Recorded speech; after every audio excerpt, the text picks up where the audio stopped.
नमस्कार मित्रों, मैं Sudhir Tripathi life coach healer आपका स्वागत करता हूं आपके अपने channel divine vision bye Sudhir Tripathi में। आज बात करेंगे ओसीडी या एंग्जाइटी पर। तो रेकी के माध्यम से ओसीडी और एंग्जाइटी का क्या उपचार है और ओसीडी और एंग्जाइटी वाले पेशेंट को इसमें उपचार में क्या क्या करना चाहिए। तो जिन लोग को अगर ओसीडी है, एंग्जाइटी की प्रॉब्लम है, तो वो लोग सबसे पहले अपनी सांसों पे ध्यान केंद्रित करेंगे। यानी कि जब भी उनको कोई भी विचार आता है तो पहले डीप ब्रीदिंग करेंगे,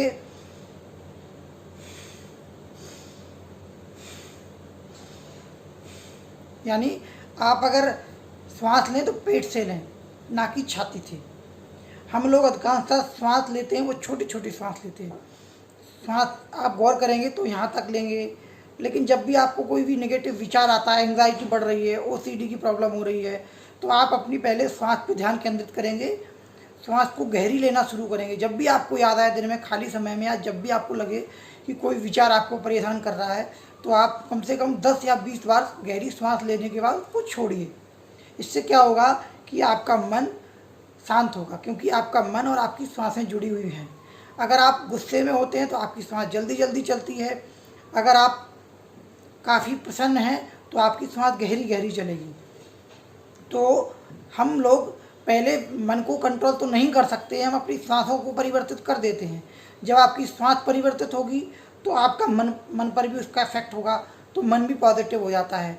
तो सबसे पहले आप श्वासों पर ध्यान केंद्रित करें। जब आप गहरी श्वास लेंगे तो आपको ब्रेन को भी ज़्यादा ऑक्सीजन जाएगा और आपका मन शांत होगा। अब बात करते हैं रेकी में। रेकी के माध्यम से ओसीडी और एंग्जाइटी के लिए सबसे अच्छा ट्रीटमेंट रहता है कि पहले व्यक्ति का ऑरा साफ करते हैं। ऑरा कई टेक्निक से साफ करते हैं। हमारे चारों तरफ एक आभा मंडल होता है, ऊर्जा का क्षेत्र, जिसे ऑरा बोलते हैं। यह 2 प्रकार का होता है, एक इनर ऑरा, एक आउटर ऑरा। इनर ऑरा होता है वो हमारे शरीर के अंगों की रक्षा करता है एक प्रकार से, और आउटर ऑरा होता है वो 10 फीट 12 फीट, या हर व्यक्ति का अलग अलग हिसाब का होता है। किसी का 10 फीट का होगा, किसी का 12 का, किसी का 20 फीट तक। और जो व्यक्ति जितना पॉजिटिव है, स्ट्रांग है, जितने साधना की है, उसका ऑरा उतना ही बड़ा शक्तिशाली होता है। तो ओसीडी पेशेंट के लिए सबसे पहले रेकी को कॉल करना होता है। रेकी को कॉल करने के बाद सबसे पहले वह अपना ऑरा क्लीन करे। अगर वो रेकी नहीं जानता है तो वो नमक के पानी से नहा सकता है। नमक के पानी से नहाने के लिए उसे एक मग में थोड़ा सा नमक डालना है, समुद्री नमक। उससे पहले वो नहा ले, उसके बाद जैसे वो नहाता है वैसे नहा सकता है। और फिर उसके बाद रेकी को कॉल करना है, कहना है रेकी ऊर्जा मेरे हाथों से बहो।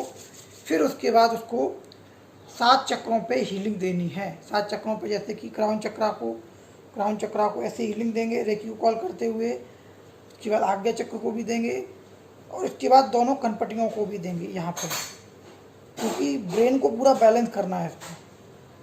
वैसे आज्ञा चक्र से भी बैलेंस हो जाएगा, लेकिन आपको पूरा ब्रेन कवर करना है। क्राउन चक्र ये इंपॉर्टेंट है इसके लिए। फिर इसके बाद ओसीडी में वैसे मणिपुर चक्र ज़्यादा इफेक्टेड होता है, क्योंकि भावनाएं, विचार यहीं पे होती हैं।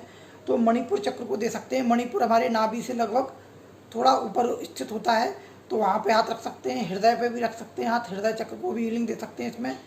और आप मणिपुर चक्र को भी दे सकते हैं इसमें हीलिंग।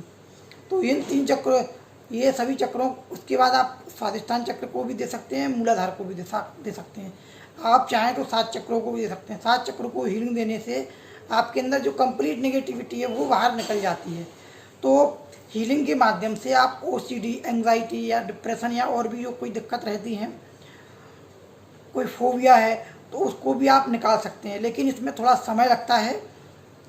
अगर पेशेंट को या व्यक्ति को समस्या ज़्यादा है तो उसको 9 महीने से लेकर 1 साल तक का समय लगता है उसको पूरा ठीक होने में। नहीं तो इफ़ेक्ट तो 1 महीने से लेकर 2 महीने के बीच में दिखने शुरू हो जाते हैं। उसके अंदर जो नेगेटिव विचार हैं वो धीरे धीरे कम होंगे।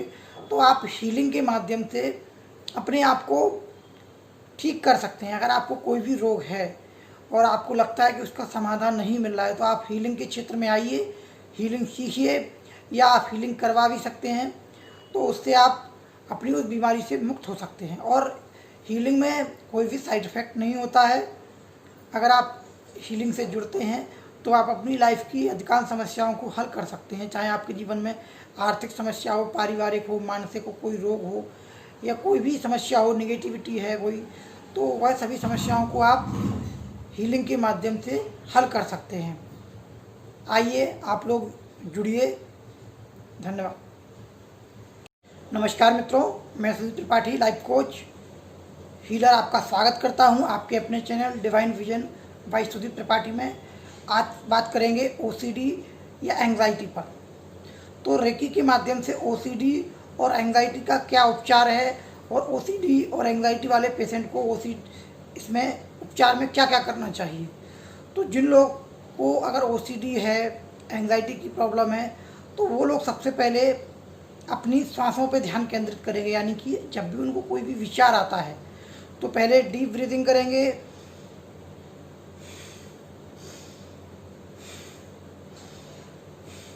यानी आप अगर श्वास लें तो पेट से लें, ना कि छाती से। हम लोग अधिकांशतः श्वास लेते हैं वो छोटी छोटी श्वास लेते हैं।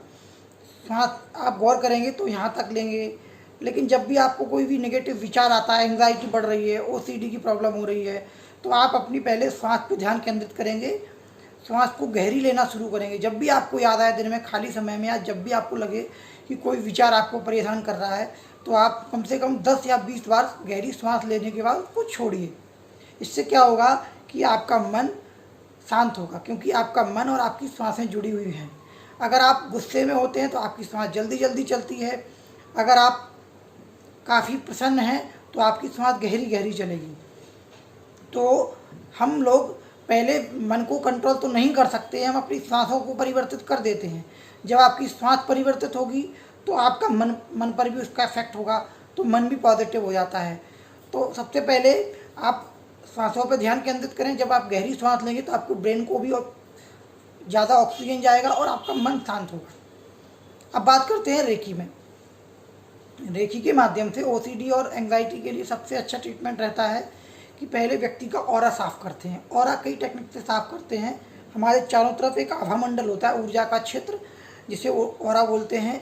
यह 2 प्रकार का होता है, एक इनर ऑरा, एक आउटर ऑरा। इनर ऑरा होता है वो हमारे शरीर के अंगों की रक्षा करता है एक प्रकार से, और आउटर ऑरा होता है वो 10 फीट 12 फीट, या हर व्यक्ति का अलग अलग हिसाब का होता है। किसी का 10 फीट का होगा, किसी का 12 का, किसी का 20 फीट तक। और जो व्यक्ति जितना पॉजिटिव है, स्ट्रांग है, जितने साधना की है, उसका ऑरा उतना ही बड़ा शक्तिशाली होता है। तो ओसीडी पेशेंट के लिए सबसे पहले रेकी को कॉल करना होता है। रेकी को कॉल करने के बाद सबसे पहले वह अपना ऑरा क्लीन करे। अगर वो रेकी नहीं जानता है तो वो नमक के पानी से नहा सकता है। नमक के पानी से नहाने के लिए उसे एक मग में थोड़ा सा नमक डालना है, समुद्री नमक। उससे पहले वो नहा ले, उसके बाद जैसे वो नहाता है वैसे नहा सकता है। और फिर उसके बाद रेकी को कॉल करना है, कहना है रेकी ऊर्जा मेरे हाथों से बहो। फिर उसके बाद उसको 7 चक्रों पे हीलिंग देनी है। 7 चक्रों पे, जैसे कि क्राउन चक्रा को ऐसे हीलिंग देंगे रेकी को कॉल करते हुए। उसके बाद आज्ञा चक्र को भी देंगे, और उसके बाद दोनों कनपटियों को भी देंगे यहाँ पर, क्योंकि ब्रेन को पूरा बैलेंस करना है इसको। वैसे आज्ञा चक्र से भी बैलेंस हो जाएगा, लेकिन आपको पूरा ब्रेन कवर करना है, क्राउन चक्र, ये इंपॉर्टेंट है इसके लिए। फिर इसके बाद ओसीडी में वैसे मणिपुर चक्र ज़्यादा इफेक्टेड होता है, क्योंकि भावनाएं, विचार यहीं पे होती हैं। तो मणिपुर चक्र को दे सकते हैं। मणिपुर हमारे नाभि से लगभग थोड़ा ऊपर स्थित होता है, तो वहाँ पे हाथ रख सकते हैं। हृदय पे भी रख सकते हैं हाथ, हृदय चक्र को भी हीलिंग दे सकते हैं इसमें, और आप मणिपुर चक्र को भी दे सकते हैं इसमें हीलिंग। तो इन 3 चक्र, ये सभी चक्रों, उसके बाद आप स्वादिष्ठान चक्र को भी दे सकते हैं, मूलाधार को भी दे सकते हैं। आप चाहें तो 7 चक्रों को भी दे सकते हैं। 7 चक्रों को हीलिंग देने से आपके अंदर जो कंप्लीट नेगेटिविटी है वो बाहर निकल जाती है। तो हीलिंग के माध्यम से आप ओसीडी, एंग्जाइटी या डिप्रेशन या और भी जो कोई दिक्कत रहती हैं, कोई फोबिया है, तो उसको भी आप निकाल सकते हैं। लेकिन इसमें थोड़ा समय लगता है।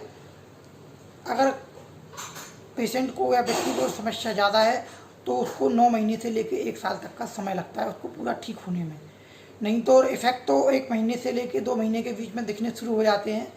उसके अंदर जो नेगेटिव विचार हैं वो धीरे धीरे कम होंगे। तो आप हीलिंग के माध्यम से अपने आप को ठीक कर सकते हैं। अगर आपको कोई भी रोग है और आपको लगता है कि उसका समाधान नहीं मिल रहा है, तो आप हीलिंग के क्षेत्र में आइए, हीलिंग सीखिए, या आप हीलिंग करवा भी सकते हैं। तो उससे आप अपनी उस बीमारी से मुक्त हो सकते हैं। और हीलिंग में कोई भी साइड इफ़ेक्ट नहीं होता है। अगर आप हीलिंग से जुड़ते हैं तो आप अपनी लाइफ की अधिकांश समस्याओं को हल कर सकते हैं, चाहे आपके जीवन में आर्थिक समस्या हो, पारिवारिक हो, मानसिक हो, कोई रोग हो या कोई भी समस्या हो, नेगेटिविटी है कोई, तो वह सभी समस्याओं को आप हीलिंग के माध्यम से हल कर सकते हैं। आइए आप लोग जुड़िए। धन्यवाद।